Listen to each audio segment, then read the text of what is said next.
आदरणीय सभापति जी,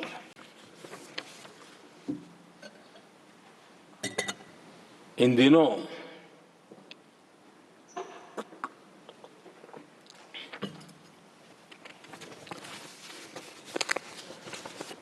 और वैसे कांग्रेस के हमारे साथियों का मुझ पर जरा विशेष प्रेम है, वो स्पेशल प्रेम है।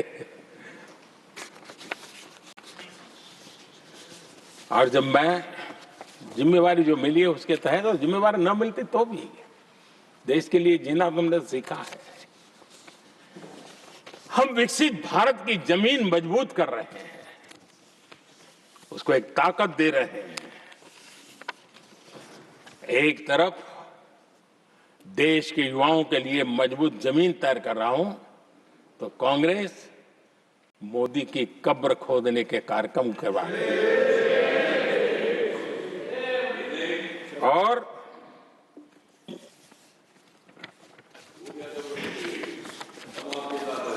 मोहब्बत की दुकान खोलने वाले मोदी तेरी कब्र खुदेगी के नारे लगा रहे हैं जी। ये कौन सी मोहब्बत की दुकान है जो देश के ही किसी नागरिक के कब्र खोदने के सपने देखती हो?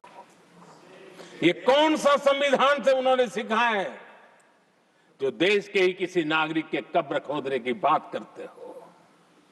क्या ये संविधान का अपमान नहीं है? क्या ये मानवता का अपमान नहीं है? क्या ये सार्वजनिक जीवन की मर्यादाओं का अपमान नहीं है? और उनको इसका कोई खेद नहीं है। अगर इसके बाद क्या बयान देंगे? बयान देखो, प्रधानमंत्री राज्यसभा में भी रो रहा था।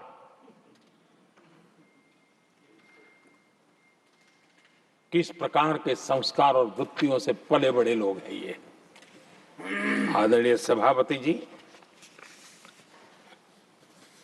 मेरे लिए कोई अनुभव मेरा बहुत पुराना है। 2002 से जब वे विपक्ष में थे तब से, और 2004 से जब वो सत्ता में आए तब से, और 2014 से मैं जब यहां आया तब से, पिछले 25 साल से संसद का एक भी सत्र ऐसा नहीं गया, मोदी संसद का सदस्य नहीं था, एक भी सत्र ऐसा नहीं गया जिसमें इस सदन के अंदर मोदी को गाली देने का काम न किया हो इन लोगों ने। 25 साल। और मुझे किसी ने पूछा था, मोदी जी आपके स्वास्थ्य का क्या राज है? मैंने कहा मैं डेली 2 किलो गाली खाता हूं।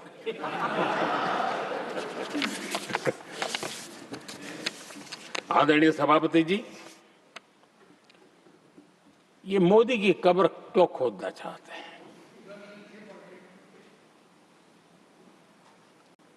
ये सिर्फ नारा नहीं है,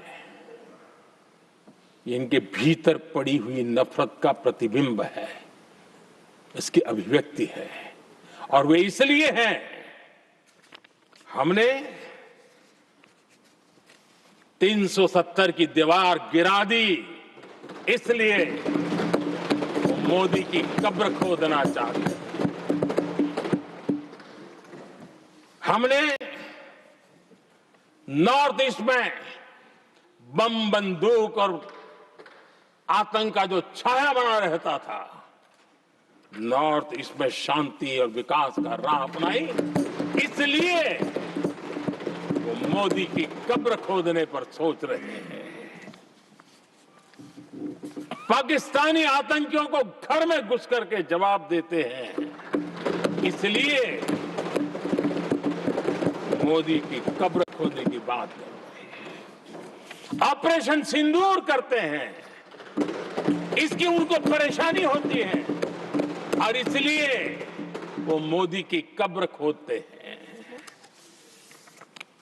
माओवादी आतंक से देश को मुक्ति दिलाने के लिए साहसपूर्ण कदम उठा रहे हैं, इसलिए मोदी की कब्र खोदती है आपको। हमें नेहरू जी ने देश के साथ बहुत बड़ा अन्याय किया था सिंधु जल समझौता करके। उस सिंधु जल समझौते को हमने एबेंस में डाल दिया। क्या इसलिए आप मोदी की कब्र खोदने के नारे लगा रहे हो? आदरणीय सभापति जी, कांग्रेस की परेशानी कुछ और है। ये पचा नहीं पा रहे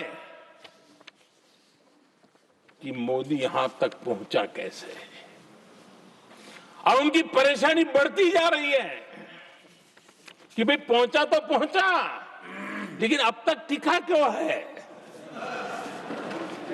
और इसलिए वे एक ही रास्ता उनके लिए बचा हुआ लग रहा है कि मोदी तेरी कब्र खुदेगा। आदरणीय सभापति जी, ये तो मान करके बैठे थे। उनका लोकतंत्र, संविधान का कोई लेना देना नहीं। उनको तो लगता है कि प्रधानमंत्री पद उनके परिवार की जागीर है, उस पर कोई और बैठ नहीं सकता।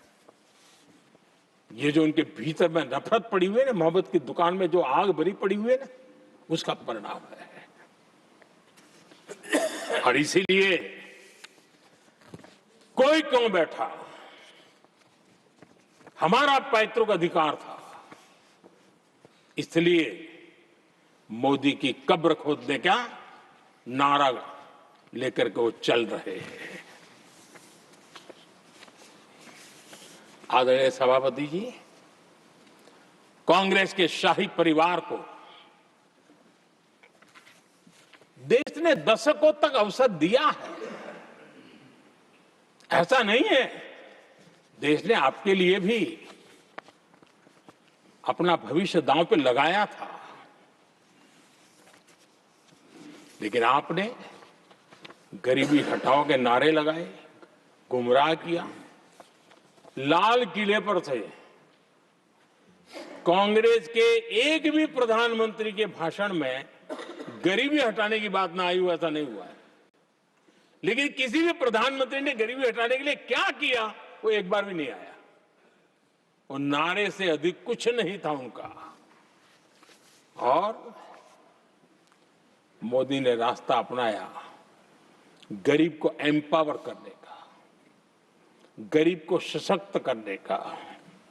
और मेरे देश के गरीबों को मैं सलाम करता हूं, उन्होंने देश की योजनाओं को समझा, स्वीकारा और अपने सामर्थ्य को बढ़ाने के लिए प्रयास किया। मैं देश के गरीबों का गौरवगान करता हूं कि हमारी नीतियों पर भरोसा करके, हमारी नीयत पर भरोसा करके उन्होंने भी अपने आप को खपाने के लिए कोई कमी नहीं रखी। और 25 करोड़ मेरे गरीब परिवार के भाइयों ने गरीबी को परास्त किया और खुद गरीबी से बाहर आए हैं। मैं उनको सलाम करता हूं। मेरे 25 करोड़ देशवासी जो निराशा में पड़े हुए थे, दूर एक आशा की किरण दिखाई दी, उठ खड़े हुए और आज हमारे साथ चल पड़े। आदरणीय सभापति जी, 2014 के पहले इम्प्लीमेंटेशन की बातें करते थे। हमारे यहां सैकड़ों लोग रेलवे क्रॉसिंग पर मरते थे। स्कूल की बस रेलवे क्रॉसिंग से जा रही है, 20-20, 25-25 स्कूल के बच्चे मरने की खबरें आती थी।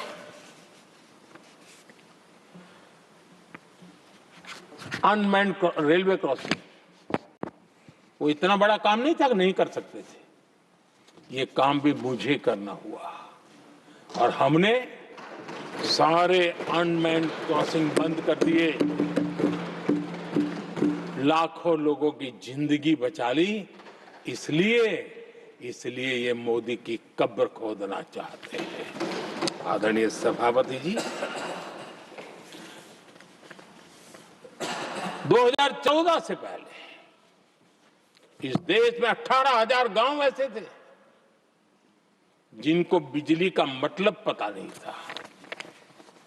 बिजली का कोई तार होता है, कोई बल्ब होता है, कोई लट्टू जलता हुआ उसमें उजाला निकलता, पता नहीं था उनको।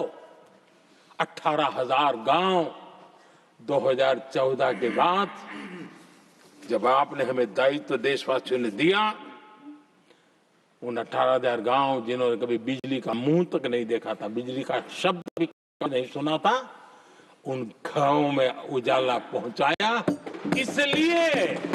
इसलिए इनको मोदी की कब्र खोदने के सिवाय अब कोई रास्ता नहीं दिख रहा है। आदरणीय सभापति जी, वो भी एक वक्त था जब देश में बार बार खबरें आती थी, मीडिया में हेडलाइन हुआ करती थी, सरहद की स्थिति के संबंध में बयान आते थे। गोला बारूद नहीं है, बुलेट प्रूफ जैकेट नहीं है, बर्फ के बीच खड़ा है, बर्फ में खड़े रहने के लिए जो जूते चाहिए वो जूते तक नहीं उसके पास, ये खबरें आती थी।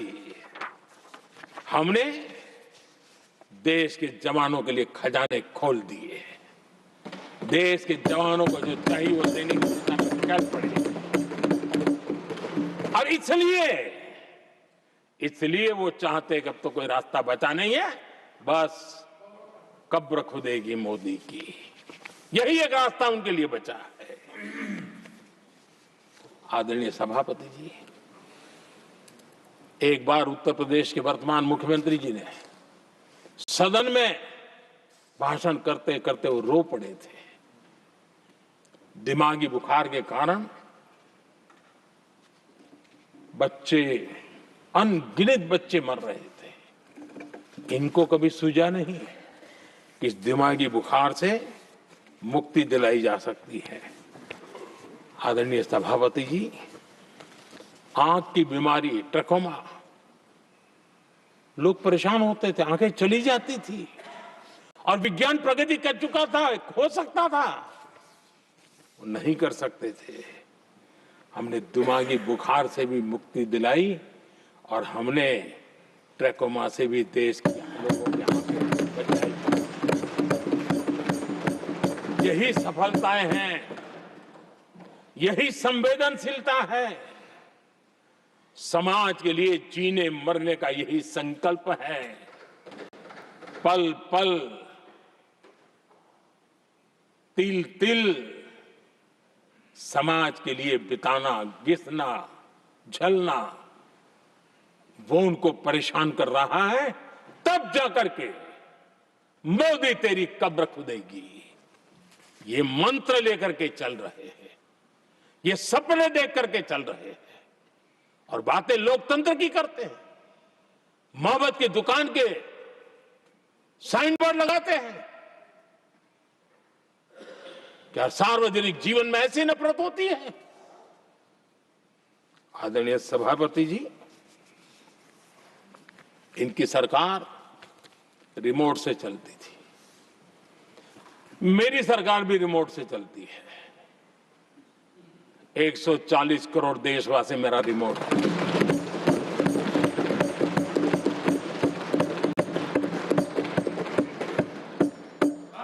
एक 140 करोड़ देशवासियों के सपने, 140 करोड़ देशवासियों की आकांक्षाएं, देश के नौजवानों के संकल्प, इनके लिए हम जीते हैं, इनके लिए सरकार चलाते हैं। सत्ता हमारे लिए सुख का रास्ता नहीं है, सत्ता हमारी लिए सेवा का माध्यम है।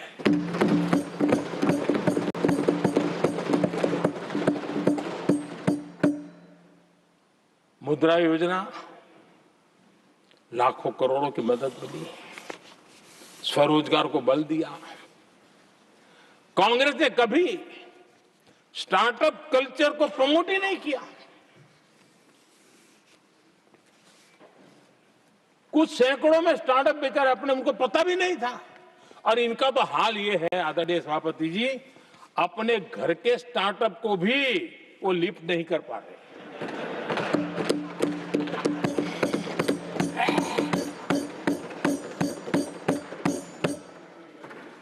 हमारी सरकार में आज 2 लाख से ज्यादा स्टार्टअप है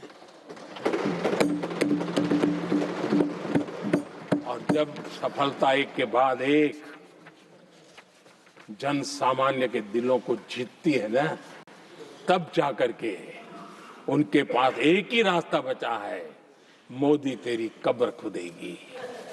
लेकिन उस हमारा याद कीजिए, बीएसएनएल को लेकर के चुटकुले चलते थे, कार्टून बनते थे।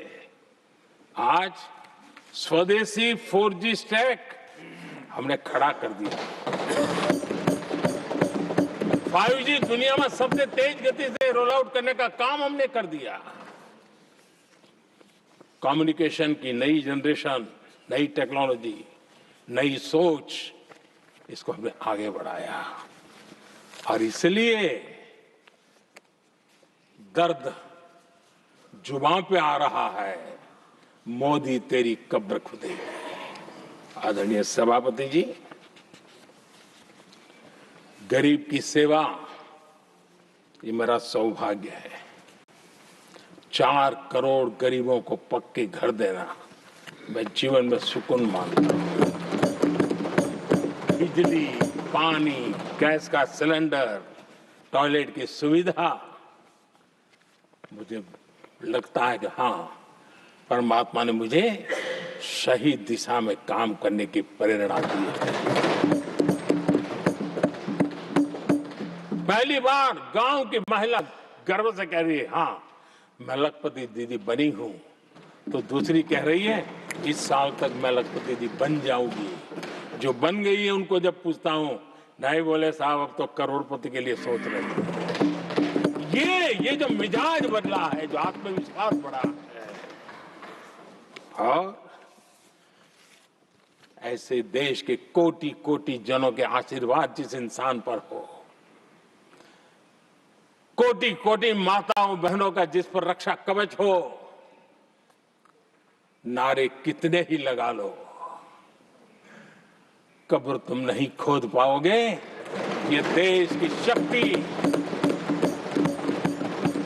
आशीर्वाद रूपी कवच, माताओं बहनों का मेरे प्रति जो भाव रहा है, जिस श्रद्धा भाव से मैंने माताओं बहनों की सेवा करने का काम किया है, जिनको कोई पूछता नहीं था उसको मोदी पूजाता है। यही करना है और ये आशीर्वाद ही है जो इनको चूभते हैं और इसलिए कब्र खोदना चाहते हैं। आदरणीय सभापति जी, चोरी करना जिनका पुश्तैनी धंधा है, जिन्होंने एक गुजराती की सरनेम भी चुरा ली,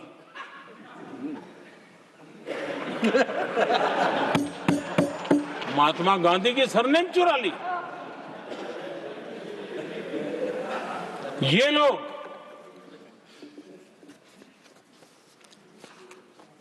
और देश की जनता इतनी समझदार कि ऐसी पटक देती है, ऐसी पटक देती है लोगों को।